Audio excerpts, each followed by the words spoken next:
Our time in the Keweenaw was winding down. We had a blast hanging out with the Shaggy's Copper Country Skis crew, but everyone was headed home, and we still had a few days left on our calendar that we wanted to make the most of. So I suited Murphy up, grabbed my gear, and headed out for one last skin.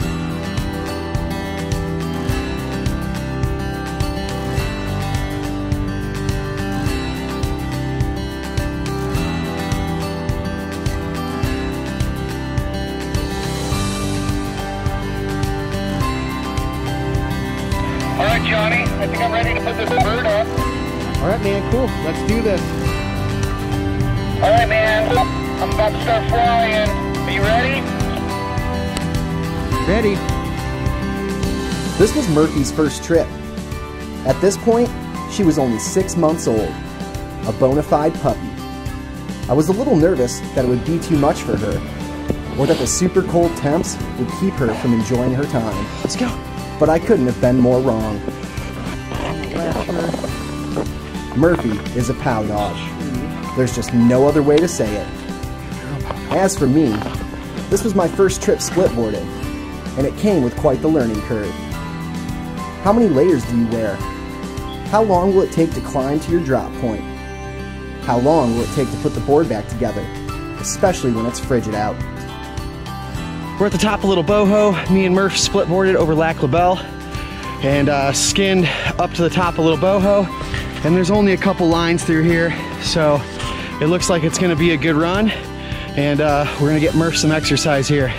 You, Murph, you wanna go pow dogging? You wanna go pow dogging? Let's go. Let's go pow dogging. I took laps like this 6 times over the course of our trip, and every lap offered a new learning experience, something to take with me. But most importantly, I found something new that I love to do, and Murphy found her calling. Come on. Good girl.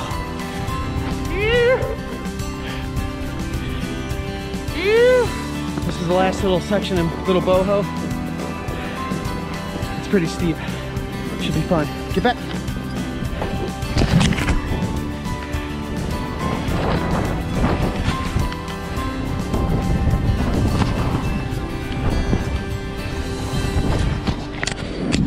A couple more turns here.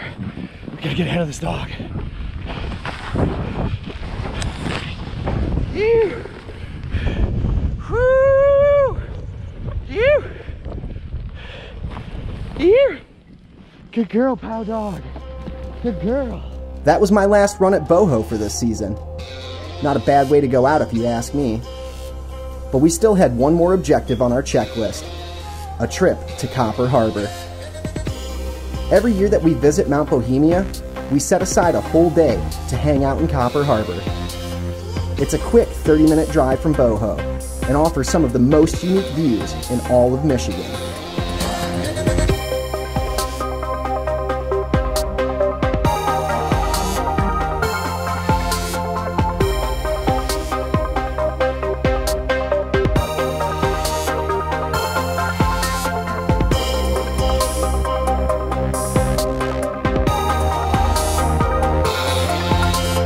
John Mon was stoked to fly the drone in Copper and came away with some amazing shots.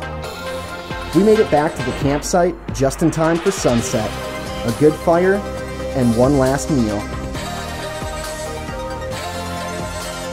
Okay, it's day 12 and it's negative 30 degrees out right now at Lac La Belle. We spent last night getting our stuff packed into our bags, and then this morning we woke up and we tore down the tent. It's supposed to be puking the whole way home. So lucky us, we get to go back to snow. Later, camp, later! The drive home is serious. 6.5 hours if the roads are dry. 10 hours if conditions are like this. Alright, so this is a first for Michigan. We've lived all over the country and we've seen roads get closed, especially the freeways out west because, you know, it's out west. Check this out. All right, so that's that. The road's closed. It's snowstorming way down, and we are staying in a hotel for the night. Yep. But this is nothing new. Seriously.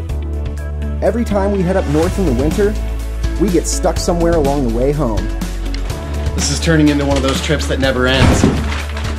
Shit. By the time morning came around, crews were out working the roads.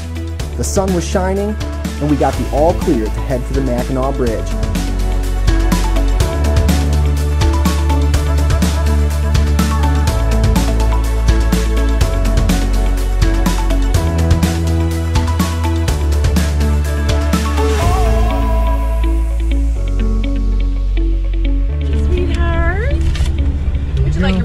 No, I'm gonna be okay. Thank you very much. Take dogs into payments next time. So. Yeah, I'll remember that. Have a good one. Good day.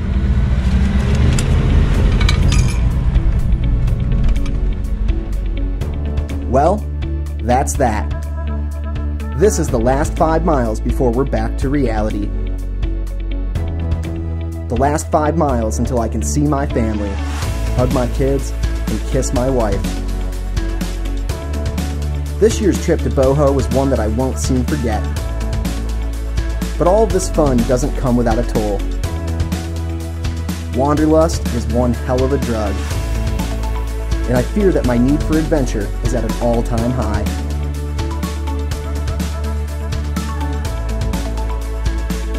Thanks for following along. Who knows where we'll end up next?